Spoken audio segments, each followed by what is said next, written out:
Guess we're clapping to start this out. Yeah, it's a good day. It is. It's an amazing day. I'm here with my lovely co-host Emily, and this is the Neurodivergent Struggles podcast. We're talking about avoidance today. I'm happy to be here. I feel good. I feel great. And what are your thoughts on avoidance? Gosh, okay.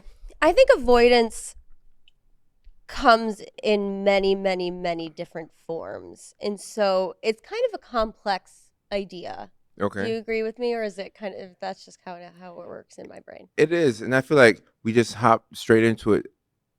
When I think of avoidance, I hmm, I think of it from the perspective of procrastination, Oh, making okay. things harder than they have to be, Yep. and taking the long way home instead of being concise and brief and to the point. And I don't like when people are long winded, but I can be very long winded myself. Um, so that's what comes to mind when I think of avoidance and procrastination Mm. and executive dysfunction. I think they're all rolled into one. Mm. And it affects our life more than we realize. I mean, if you just look at everything that I do, from getting to this podcast 8 minutes late, you not knowing the topic idea until 2 minutes before, is this very neurodivergent coded Yeah, avoidance. but that's how that's why we know what we're talking about. It's because these are things that we deal with on a daily basis. Um, it's funny that you went that route for avoidance because my brain, and it's probably you went that route because that's probably the avoidance that you see in your everyday life That's correct. most often. That's correct. The route that I went is avoidance in romantic relationships. I had a feeling you were going to go there. Yes, you guys know me so well at this point. Um, avoidance, and I know I am the worst at it. Where, and this is totally what I believe a lot of people go through, and it's a form of avoidance, is somebody does something in a relationship, somebody says something in a relationship that you don't necessarily love or you have an issue with, but instead of bringing it up to them, you just sit and let it stew Mm. and boil until you get into an argument and then everything just explodes. So I know I do that, and I'm working on not doing that anymore because everybody says it's so cheesy. Communication is key in That's relationships, but that's frustrating. absolutely true. And you need to be able to bring things up to your partner without fear of judgment, without fear of being broken up with. You should be able to express these things, right? Why are you laughing at me? Why are you laughing? I'm laughing at you because I'm sure that's how my ex girlfriend feels. Like, I don't think she had if I'm being honest, a Yeah, safe space to express her feelings without feeling like a breakup was coming. Because whenever she would bring something up, my face would say, "This is a big inconvenience. I have better things to do," but I wouldn't verbally say that. But it would yeah, be visible on my yeah, face, my affect. yeah, So I can relate yeah, yeah, from the other side. yeah. I I also get that, but that's not this. It's not because of anything my boyfriend has done. It's It's how you're hardwired. it's how I'm hardwired, and it's I never want to. My boyfriend's extremely busy and he works a lot, and the last thing I want to do is bother him with something trivial or what my brain is telling me is trivial. It's probably such an easy fix or such an easy conversation, but still I just don't want to bother him with it. Um, and then I'm like, oh, well, if I bother him with too many things, or if I start bringing up too many things, and then he's going to break up with me because he wants a girlfriend that's, easy to be with and doesn't cause problems and all. And then my mind just goes to the races. And then I sit there and just have a mental breakdown on the couch silently. And he has no idea that I'm like about to have a panic attack because just all of these things are like building up, building up, building up. And I'm like, oh, I say, hey, can you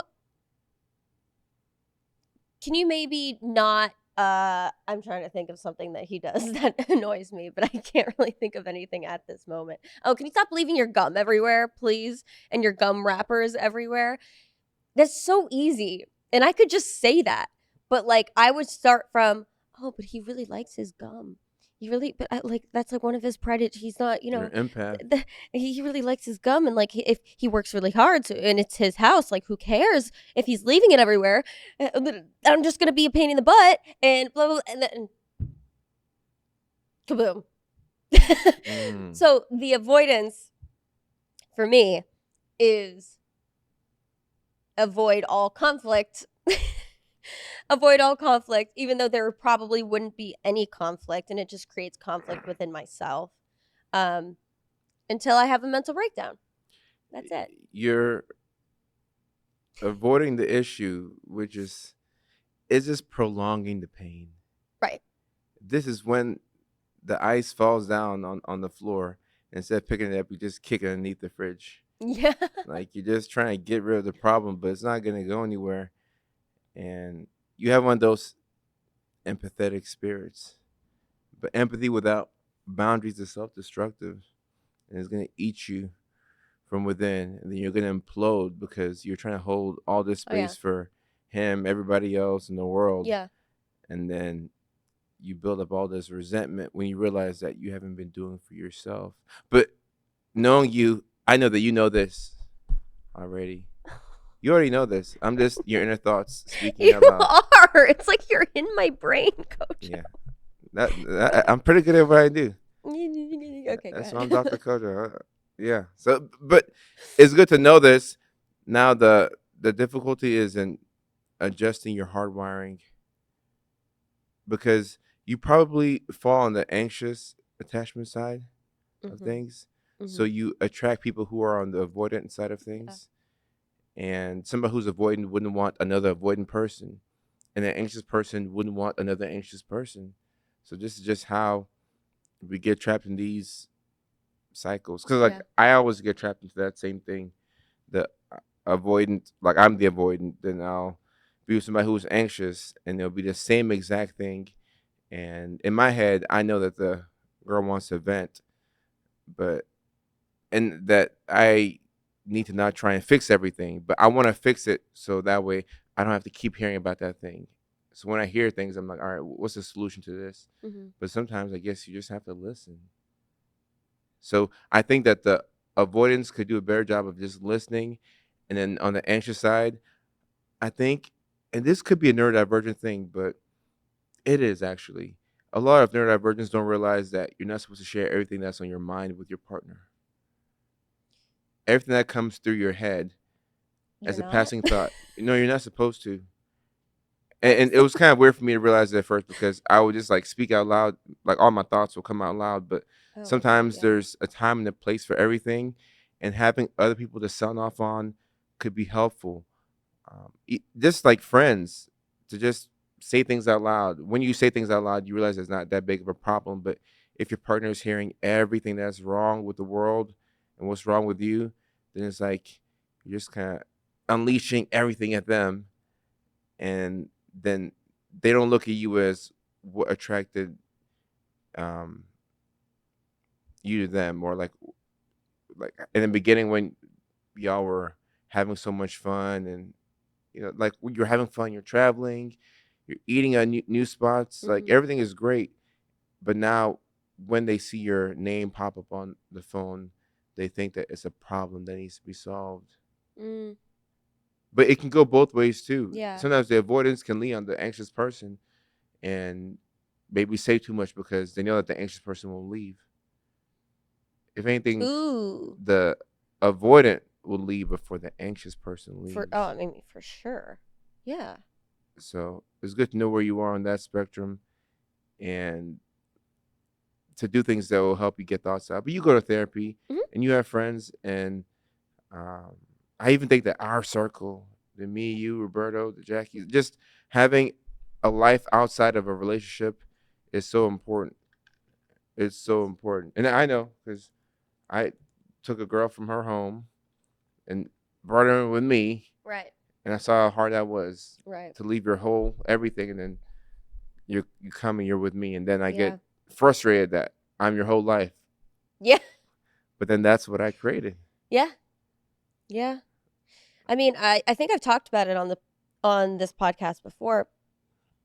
But when I moved to Los Angeles, my boyfriend was really the only person that I knew here. I mean, I knew maybe a handful of people, but it's not it those people weren't people that I could just hit up and be like, "Hey, you want to go get Yeah. dinner? You want to go hang out?" They were more like acquaintances.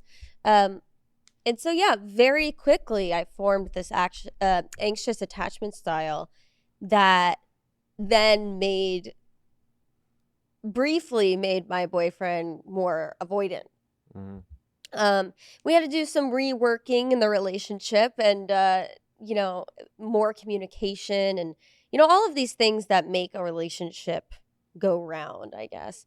But one of the things was filling my days and my time with things that I want to do, that I'm passionate about, Mm-hmm. and meeting friends and, you know, going out with them and grabbing dinner with them and just like having some girly time. And even last night, we all went to K Yeah. barbecue and, you know, all of those things. That is what makes me less anxious, Yeah. is when I That's the am answer right there. busy. Yeah. That's the key. Yeah. When I'm That super, is the super key. busy, for sure. That's the key. Because when I have nothing to do, one, I'm like, oh my God, I'm a lazy piece of shit. But I'm like, I got to get up and do something. My stimulants don't let me sit down, but I have nothing to do. So I'll go work out for like 3 hours. Yeah, I've done that before. I have to. Mm-hmm. But it's also like the times when I do, I just physically, I'm exhausted. I need to just relax and like scroll on my phone. Those are the worst. Yeah. Boredom. Yeah. The way you react to boring things says a lot about your coping skills. Yeah. You gotta find, because boredom will get you every time. Oh yeah. Boredom. Boredom will get me, and actually kind of going back to the avoidant or avoidance, I guess. Um there was a situation, I'm not going to tell you what was on my mind, but I will say, you Mm-hmm. know, my boyfriend was on the couch playing video games, and I just started thinking about this kind of one aspect of our relationship and how I've kind of been meaning to bring up something about it. And I was like, but I don't know. It's like, I just, you know, what if he takes it the wrong way? What if he doesn't like it? What if he blah, blah, blah, blah? And then next thing I know, I'm like literally silently about to have a panic attack. 'Cause I've worked myself up so much, and he's sitting right next to me, has no idea. I'm just like watching him play the video game, but my mind is going a million miles an hour.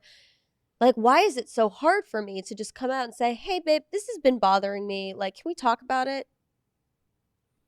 Because I don't want the conversation. I don't want the emotions, I guess, especially at the end of the day.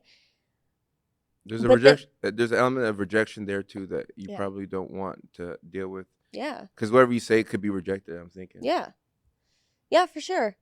And then, but you know, it doesn't do me any good. And like you said earlier, it's just long term going to make things way worse and cause so much more stress Mhm. than if I just come out and said, hey, can we talk about this? But instead, I let myself spiral on the couch. And finally, he looks, he's like, are you okay? Because I was like staring at the screen. I felt like I hadn't blinked in like 30 minutes. And he's like, are you okay? And I'm like, uh, yeah, totally. And he's like, you're not. And I'm like, it's fine. We'll talk about it later. I don't want to do it right now. And he Oh goes, okay, no. yeah. Later is a curse word for neurodivergence, Why? because everything is later. I gotta do I'm not later. I'll procrastinating clean up it. later. I'll go to the store later. I'll come back and handle this later. No, Okay, now is when you should do it. to be fair, I have a little bit of relationship trauma and bringing up problems that I've had in relationships with my ex boyfriend. I would bring up something, and the answer was always, "Oh, why are you bringing this up now? Like, I have work in the morning. Meanwhile, it's like 10 p.m. You know, it's not that late. Why are you bringing this up now? I have this going on. I'm playing video games. Why are you bringing this up? I need to go to the gym. Why are you bringing this up as soon as I'm walking out the door?" You know, there was never a good time to have difficult conversations or to communicate. And I would just get kind of like yelled at and shot down, when I did want to communicate things. And so I do see that spilling into my relationship with my boyfriend now, to where I'm afraid to bring up things because I feel like I'm just going to get like snapped at or dismissed, even though my boyfriend would never do that to me. But it's like still like the idea and that feeling that I had of like being dismissed, that is like not a great feeling. And having the opportunity to kind of like try again and say something to now my beautiful amazing boyfriend, it's just there's something still behind it, and there's something still scary about it mentally, even though I know that he would not react that Yeah, way. he would not react that way, and I know because the last three girls I've dated have been you. I know exactly what you're talking about. And Yeah. first of all, if you're with somebody this long and you are neurodivergent, there's a good chance that he's also neurodivergent as well. So you have to account for that. Yeah. So he could be somebody who might want to avoid things, or he can get overstimulated and Mhm. overwhelmed and have a million things running through his mind, like 10,000 thoughts in his head at any single moment. And then he's trying to handle problems in his life, because as men, we have to handle problems. We can't just let them fester. So whenever we hear a problem, Yeah. we solve it, we move on to the next thing. Yeah. We forget that sometimes when our ladies are talking to us, we don't have to solve everything. You just have to listen. Yeah. But it's very difficult to do that because we're primed to solve problems off the rip. And if you're talking about something that cannot be fixed, it's frustrating. So it's not that he's trying to shut you down, but it's Yeah. that this is an unsolvable problem. Yeah, at this moment, it's like if there's Correct. nothing that you can do in that moment, it's unsolvable problem. But I will say, from a female's perspective, gentlemen, if you have girlfriends or a wife or a partner, sometimes we come home from something, we come home from work, we're yapping about something, and we just want to complain. We just want to sit there and be like, "Oh my god, Jessica's such a I can't believe Yeah. what you did today, and she stole my food for the 14th time, and I can't stand it anymore." Sometimes we don't need you to reply with, "Well, have you tried talking to her? Have you tried labeling your food to make sure she knows it's yours?" It's like, "No, we We we want just some want to variety in the sit." complaints, though. Right. It can't always be Jessica. Like, come and talk to me about what Shelby did the next day and then what Miranda's doing. But if Jessica, every day you go to work, Jessica's always giving you a hard time, we need to shut Jessica down. And Right. let's move on to the next problem. Right. I think it's smart too, and sometimes my boyfriend will do this where I'll start complaining about something. He's like, "Babe, before you get too deep into this, do you want me to fix it and help you fix it, or do you just want to yap for a little bit?" And I'm telling you, Mm, 9 times out of 10, I just want to yap. okay. But Okay. there is sometimes I will be. I need you to help me fix this. Like this is a problem in my life, and I don't know what to do. Hmm. And sometimes will you bring up something to him in an attempt to avoid the elephant in the room? Like, there's a bigger thing that Mm, you should be talking about, but instead of talking about that one thing, you'll just bring up another issue, kind of as a way to test and see if if he's gonna be receptive to the bigger one. maybe. Um, Because I'm trying to I'm trying get, to think of like an example, but like I'm sure yeah, I've done that before, right. just to kind of test to see like, you know, what kind of day is he having? Has he taken his Vyvanse yet? Hmm. you know, are we both medicated? Can we have this conversation right now? Ooh, Um, I like that. Are we both medicated, and can we have this conversation right now? yeah, Every neurodivergent couple should be thinking about that before you have a conversation. And also, you yeah, can't do it too late. Anytime you have a argument or anything like that after 8 p.m., 9 p.m., it yeah. gets worse at night. Have you seen that? Oh, yeah. I It mean, gets way worse at night. yeah. I mean, my boyfriend takes Vyvanse. But he takes it pretty late in the day, so he starts crashing around like 11:30. I take my Wellbutrin, two types of Wellbutrin, at like noon. Um, and the one that's more of a stimulant based, I start crashing or start getting my like nighttime headache around like 6:37. So we kind of know, but like my boyfriend's not done working Mhm. until sometimes 10 o'clock at night. Right. So he needs to have that stimulant going through him.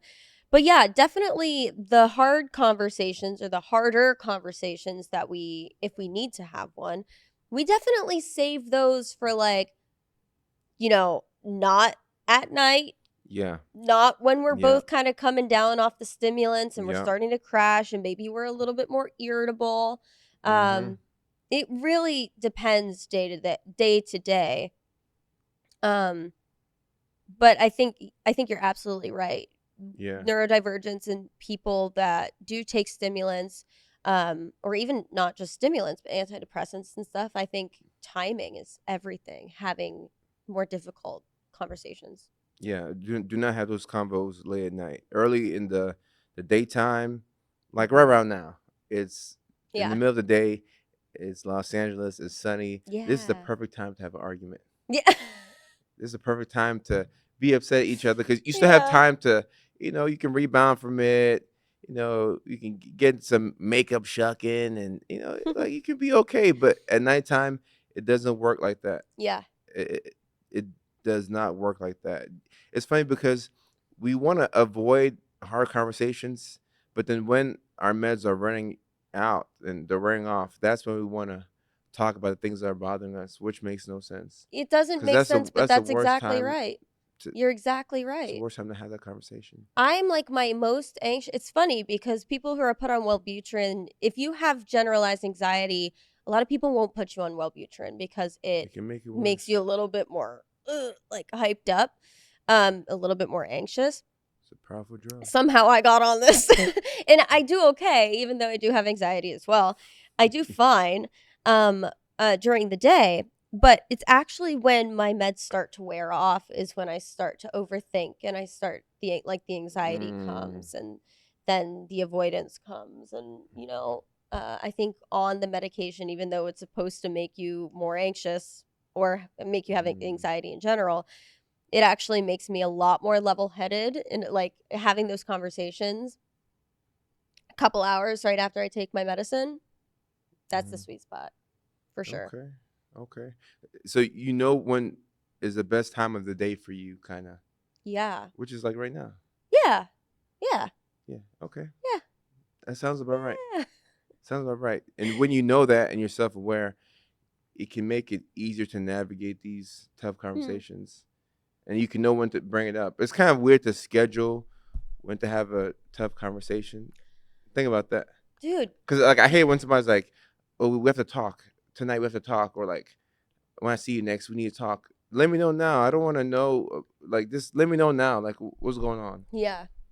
I get anxious about that. The conversation that's Oh, for premeditated. sure. I think Just anybody let would me get know. anxious about that. But then you also do have to kind of respect the emotional vulnerability that that person might be putting themselves in, and they might say, okay, well, Mm, tonight at 7 p.m. I need to talk to you about something, and that whole time until 7 p.m. they might have to be like mustering up the courage to say what they need to say and be completely honest. okay. And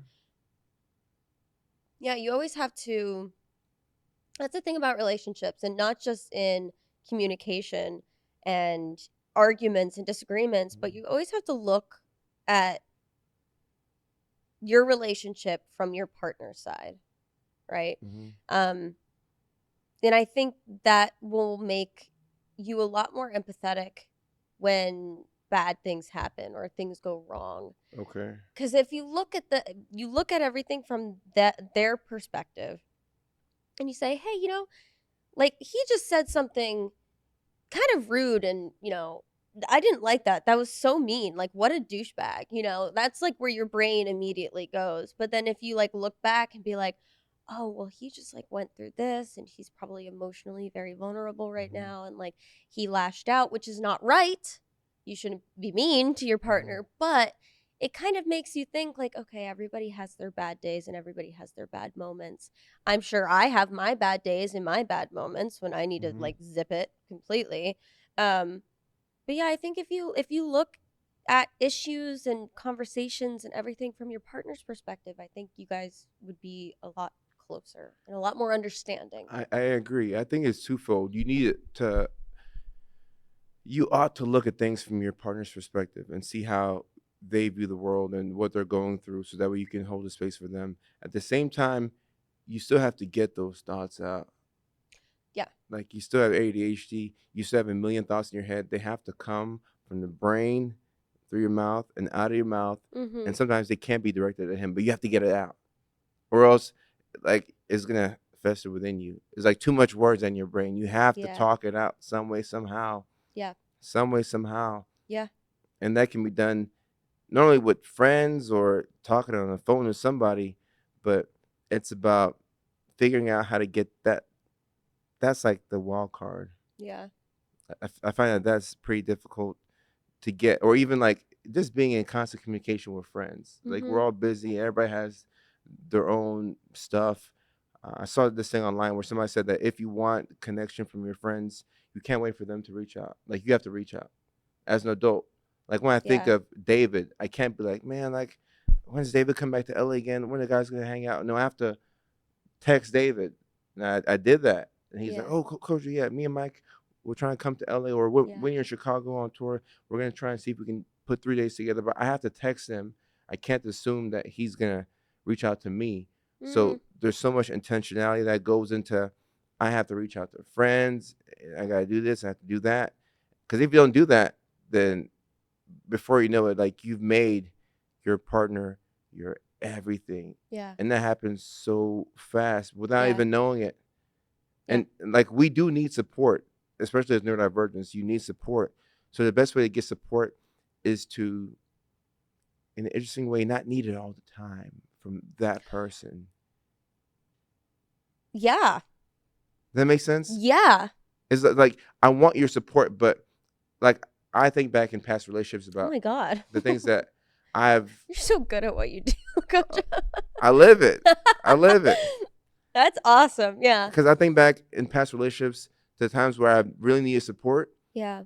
and a lot of the women I've dated have been there for me, but there were also times where I was leaning on her, and it wasn't like a priority thing. Mm. Like, I'm venting to her about why the Titans traded away AJ Brown, and why we drafted a head coach who has no play calling experience, and now we're the worst team in the league.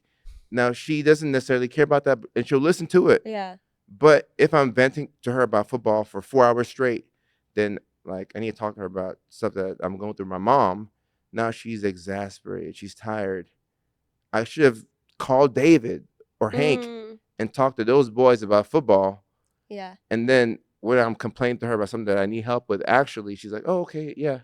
Instead of Oh. talking her head off for 4 hours, because I can get that from other sources. And she doesn't Yeah. even know football. She's just Right. being nice.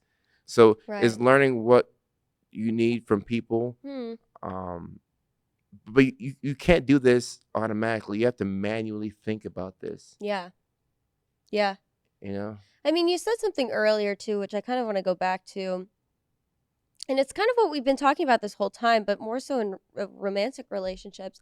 But I think people who avoid reaching out to friends first or reaching out to people first, I know I do. And I avoid that, or I've tried to get better, but I really do avoid that in fear of not getting a text back, or not wanting to make plans with me, or there's also that little kind of thing in my ear that's like, well, if they wanted to hang out with you, they would text you. So why are you texting them? You look desperate, actually. So I think that's another form. It's a little different than wanting to bring up tough conversations with a romantic partner, but that avoidance is there for sure with platonic friends, like partners as well. And I guess that just goes into feeling the need to feel loved and like you belong. And I think if you just kind of sit in your bubble of like, okay, well, I didn't reach out to anybody to hang out today, but I didn't get rejected. Right. Everybody still likes me. So, That's exactly what it is. because then if you reach out and you get disappointed, somebody's not available, then your brain starts going, oh, they just don't like me. They hate me. Like they talk about me behind my back, whatnot. Mm. So that's another form of avoidance that I struggle with Yeah. The as well. avoidance is built into the rejection, which is why I was Yeah. asking you Mm. earlier what your relationship is with rejection, because I think nobody likes rejection, but when you're neurodivergent, you really feel it. Mm. Anytime something you perceive it to be a rejection, at least for me, like I feel it deeply. It's a deep and intense feeling, and I hate it because it makes you feel like you're not good enough, Mm. and I have to detach that feeling from me as a person. Um, and if you can understand what makes you feel like that, and the fact that it's okay to feel that way, I think that's a big unlock. Because it's the rejection. It's the rejection Yeah. that's making you want to avoid things. Right. We'll just do it later and not do it now. Because if we avoid the hard thing, then we get to feel good for now, even though we know that we're going to feel worse much later on. But Yeah. anything to avoid that awful feeling that's associated with the rejection. Yeah, I mean, and that then goes in. That was a great segue into, avoidance not in relationships at all, but avoidance with work and with, paying bills and like things that you need to do. A Yeah. lot of neurodivergents struggle with Ooh. avoiding or procrastinating paying a bill that's going to take you like Mm. 2 seconds to pay, but it seems like such a huge task when you're looking at it. Yeah. Yeah, you're avoiding that kind of like, oh my god, I have to do my taxes. Yeah. You're going to sit down for an hour and you can do your taxes, okay? Like Yeah. it's not going to be that bad. But the way that our brains work, we're like taxes and then the IRS, the government. But if I'm you going to go have to jail. no, but see, here's the unlock for me. If you have a neurodivergent brain, Yeah. consequences are gonna be how you get things done. So Ooh. when push Yeah. comes to shove, you need something to drive you. Because people have been telling me for 5, 6 years, Kojo, pay your taxes quarterly. Yes. You're supposed to pay them quarterly. I'm like, Yes. whatever. I had to go through having a bad accountant, him go to jail, and then being audited not once but twice, having to pay the IRS. Then they go back and re-audit me. I got to pay them again, and then I just got a letter today, so we got to go handle this I know. again. I was gonna ask you to open it, but I didn't want to pry. No, I definitely wanted to avoid because Damn, no, I'm gonna want to I avoid should it. have opened it myself. I'm gonna want to avoid this thing until the very last second. Luckily, I built up a system Mhm. to where now my assistant John, he's in communication with the accountant. So Mm. I saw them talking to each other via email. So now I know that it will get handled some way, somehow, as opposed to it being up to me, because I want to wait until April 15th. I want to Yeah, wait I until know. I still haven't done my the taxes yet. deadline. And But we should definitely open that letter from the IRS when oh we can. no, we definitely should, and I I'm so will. curious. I will. I definitely have to take care of A that. show and tell, if you will. Oh my gosh, my tax bill is crazy. Like I miss when I had like Oh my $5 gosh. problems. When I had all Um, W-2s, sorry, going on a rant. When I had all no, you're good. W-2s and I would get like a huge return back every year, ugh, it was the best. And now I'm an independent contractor. I work under a W-9. Yeah, It sucks. I They have. take I all haven't my had. money. I haven't had. I haven't got money back in years. Oh yeah, no. My goodness. But that's why. See, even yesterday, Mm. uh, that's a business meeting. Day Oh, Songro. Korean barbecue was a Yeah, business. It was a business dinner. It was. yeah, We were discussing yeah. future So it's plans small stuff like that. for this podcast. Yeah, It and was brought up like one time. and now that I have For a like better 2 seconds. system, like I'm much better now. Because if you don't have a right system as neurodivergent, you will suffer and suffer and Yeah. suffer and suffer. And once the consequence is too great, then your behavior will change. Yeah. Because nothing has changed or influenced my behavior than pain. Pain's the only thing that will get me to move. Pain, negativity, and spite. Mm, Positivity doesn't get me to do anything. It won't change my behavior. that's I crazy. need to be audited. I need That's to crazy. be late for something and mess up. I need to oversleep a big meeting and then have the shame of, oh shoot, I missed this. Coach, go to bed early. The next time, like, don't play MLB the show at night. Like, get it together. But that's how we work as neurodivergents. So we have Mhm. to sometimes construct these fake or artificial environments that get us to do. Yeah. That's you with the ADHD, but me with the autism and ADHD, I'm way too anxious to let any of that happen to me. I'm if I'm, oh Autism my, saves the day. autism does save the day. A lot of the, especially It being on does. time to things, because I live by if you're early, you're on time. If you're on time, you're late. If Hmm. you're late, forget about it. And that's just how I live. And so I am too anxious to let myself um accidentally like miss a big meeting or like miss a flight. Oh my god, that happened to me last year. I almost put myself in psychosis because I missed the flight on accident for a job in Oklahoma City, and I was like, oh my god, everybody hates me, and I like started spiraling, and my boyfriend was like, relax, it's Hmm. fine, and I'm like, it's not fine. But yeah, so that's interesting. The ADHD side of you, Yeah. you're like you got to let the bad things happen, You and know, then you it's learn. it's funny. I feel like, and I'm probably $2,000 away from autism diagnosis myself, but I feel like It's an expensive diagnosis. it is. It is. It gets up there. Yeah. I feel like if I am on the spectrum, which I heavily think I am, my autism is not as strong as yours Mhm. because yours you really get to places on time. You don't have to have as big of a consequence hit you. For me, I have to have something big hit me. Like I need Yeah. big blows to hit me, and then I'm like, all right, Kojo, we won't do this again. Mm. Because my brain always wants to take a shortcut, Yeah. and then after I feel the pain, I won't do it again. I remember one time I was in Dallas and I saw a flight from Dallas to Atlanta for $28 on Frontier Airlines. So I got so pumped. I'm like, all right, a $28 flight. I get to the airport at DFW. It costs $25 to check in. You can't just check in on your phone and go to your gate. Right. So I have to stay in line, which made me late, and I paid $25. And then I get to the gate. I missed the flight. So at the airport, I have to book a one-way flight from Dallas to Atlanta, which is $500. And then I said, "This is the last time that I'm ever flying with Frontier." Yeah. But you learned that day. And I You learned, learned. I learned that day. Recently, my brother Kwame was messing with Frontier, and he got stuck in Fort Lauderdale, Oof. and he was leaving Atlanta on his way to Dallas. I don't know how he got stuck in Florida, but he was stuck. And he called me, and he was pissed. And the next flight to Dallas was like at 9 p.m. And he's calling like 10 a.m. And he hadn't slept all night because Uh. no, it was the TSA thing at Atlanta Airport. You have to get there hella Yeah. hours early. Yeah. So I got him a flight. I said, bro, no, get Yeah. one with Yeah. United 1 p.m. Yeah. Go. Go to Texas. You're not gonna sit here and be frustrated, but I know that pain because I Yeah. try to take a shortcut. Mhm. So because of the pain, it makes you do right. Yeah. But I guess I just need a bigger consequence. Maybe you can learn with smaller things, or Mhm. maybe you're just more anxious.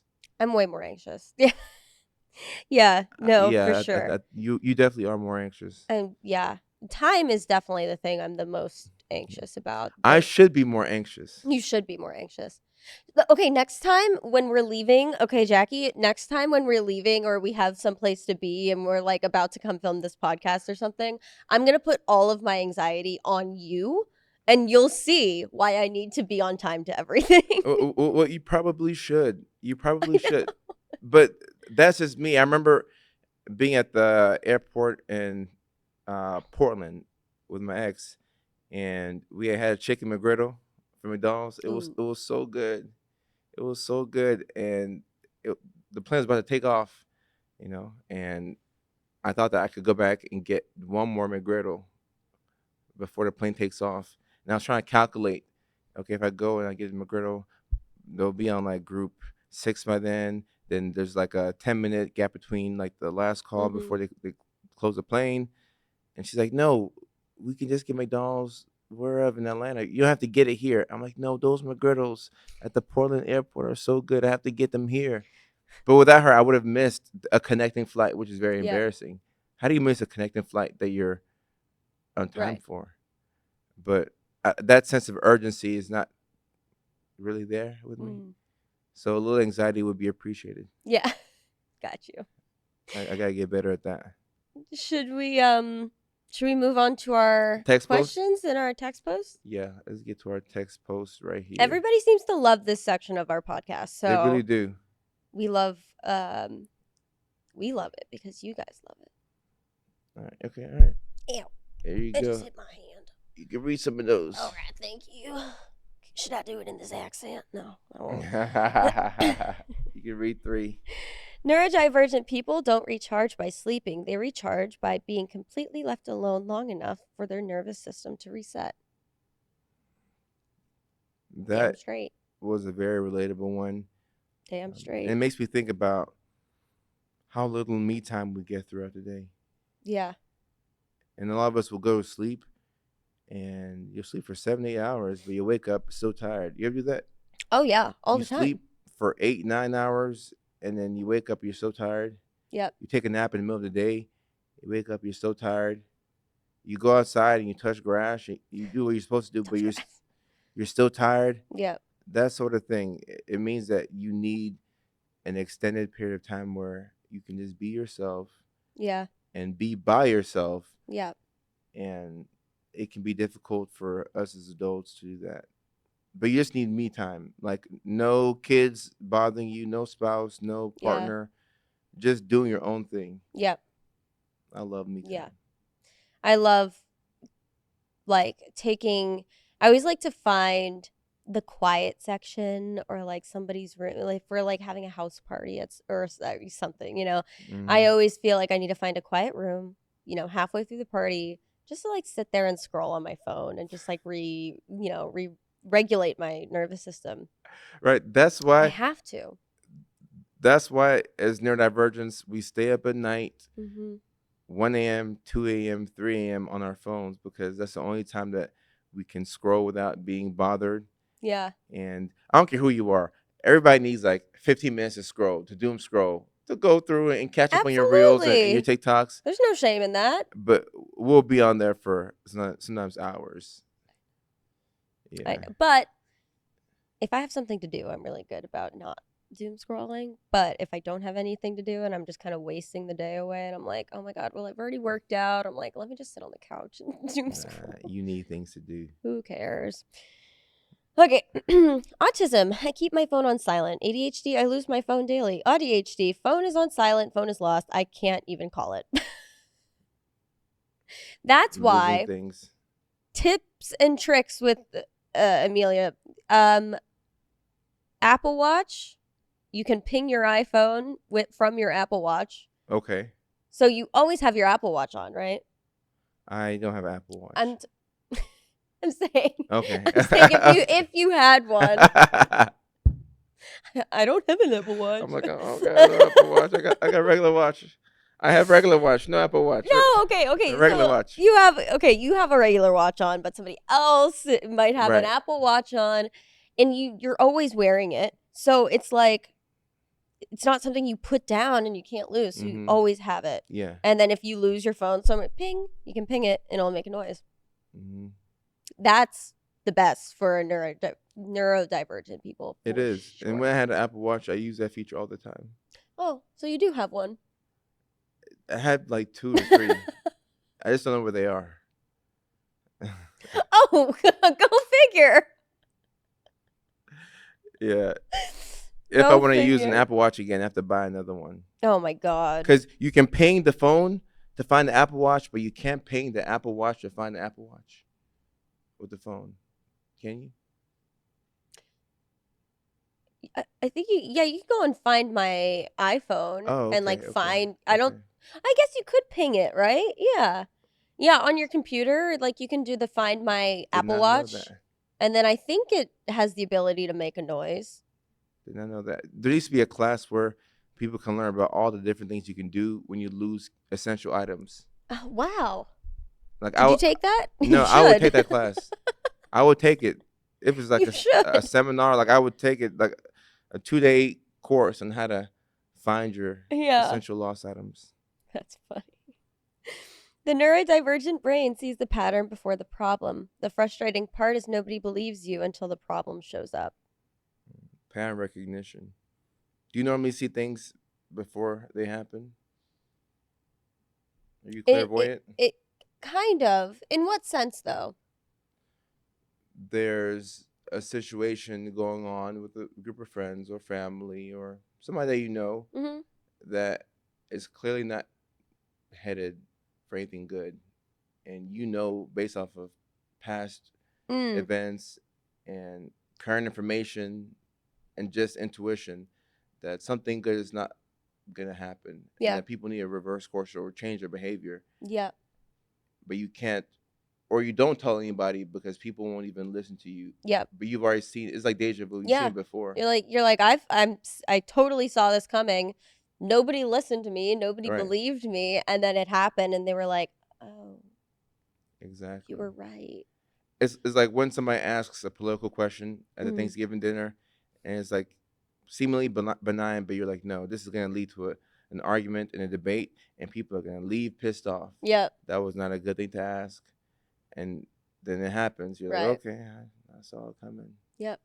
Totally. That sort of thing. Totally. And I think we can read one more and then we wrap it up. All right. Did it hurt when you were mid-story and slowly realized no one was actually listening, so you just quietly stopped talking and hope nobody noticed? Yeah, it hurt. It hurt a lot. It hurted bad. That hurt. That hurt it real bad. Mm-hmm. And shout out to the friends who will see you trying to get a couple of words in, and they'll make eye contact with you. And when the other person's done talking, they'll say, "Oh, he had something to say. He was trying to talk." Shout out to those people. They look Those out for people you. are really the best in conversations. Yeah. Especially for somebody like me who I don't have the easiest time having conversations with people. I'm constantly overthinking what I say, if I say anything, but I do have a hard time even saying things now. So those types of people that are constantly trying to like ask your opinion and say, Checking in okay, on you. yeah, check in on you. Those are the best types of people. And those are the people that create the safe spaces for us to really flourish in conversations. Facts. Really. But yeah, when people are just, yeah, it almost feels you just get like, it's like in Alice in Wonderland when she eats something and it makes her smaller. That's kind of that's what it feels like when you're going to be like, oh, well, I did, and like nobody lets you talk and you just get smaller and then you stop trying and then you're like, oh, but and then you just give up and then you sit there silent for the rest of the time. You just get smaller and smaller and smaller. It's sad. And it's upsetting and it's hard to work through that. But that's why you surround yourself with the right people. Facts. Well said. And before we end this episode, I just wanted to bring it up because it crossed my mind. What? I got a drink. I got a cough. Ugh. Type. So the coughing bug hit me out of nowhere. Kojo. I know. We should just end the episode, but I got a quick question. Yeah. For me? Yeah. Okay. We were talking about rejection. Yeah. And why rejection is so hard for neurodivergence, and the fact that you struggle with it. But how do you deal with rejection professionally? Or how do you deal with it so well professionally, but do you struggle with it personally? That's so funny. I knew you were going to ask that. Because I really struggle with. Sorry. I really struggled. We should have just ended the episode. Doing auditions and never hearing back from people. Yeah. That was awful. Yeah. So it was awful. That you get used to, or at least I've gotten used to. Now, there's a couple of different levels to how I handle rejection professionally. I actually find it hard. So I do, for those of you that don't know, I do a ton of these like vertical micro dramas. And rejection from those actually hurts a lot more than rejection from a feature film or, an indie or a short film or, whatever I'm auditioning for. just because I feel like the vertical industry, you can do everything right. You can be a great actor, you can be beautiful, you can, have the perfect body and the perfect face and the perfect voice, and somebody's still not going to choose you. Um yeah, and then on the flip side, they'll cast somebody that you're like, you watch it and you're like, they got it over me. Not to sound conceited, but that does happen a lot in the vertical industry, where when I get rejection from a feature film, a show, like a TV show, um, those are the people that like I care about their opinions, you Mm-hmm. know? Um, and I know that what they're casting for the art. Mm-hmm. Where a lot of these vertical dramas, they're casting for the money and Mm-hmm. what they think is going to bring in the most money for that show. Where again, they're feature films and stuff, they're casting for the art. So if I didn't, do the monologue or do the scene the way that they wanted, that's okay. But I know that I just didn't do what they wanted, and they picked somebody who they thought was just better than me. Mm-hmm. um and so the rejection from the verticals is like, oh, and I've heard this so many times. Emily, the director loves you, the producers love you, your cast member, whoever you did your chemistry read with, loves you. We're so excited. 2 days later, they're like, actually, the client offered it to somebody else. And I'm like, so it's, you don't, uh, what? How did that happen Mm. again? So it just, those hurt more. I think those rejections hurt more because I'm like, I was right for it. I was perfect for it.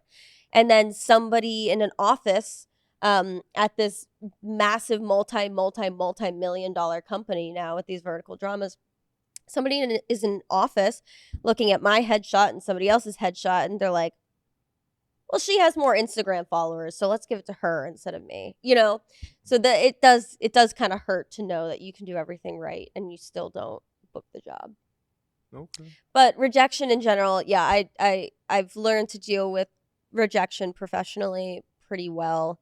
Um, just because that's part of being an actor, and like half of your life, you're going to be more than half of your life, you're going to be Mm. rejected. But rejected in romantic situations and platonic situations and in your everyday life, I think I still struggle with for sure. Okay. Well, I just want to ask that while we're on topic of that. Yeah, thank you. But that will wrap up this episode, and thank you for your attention, guys.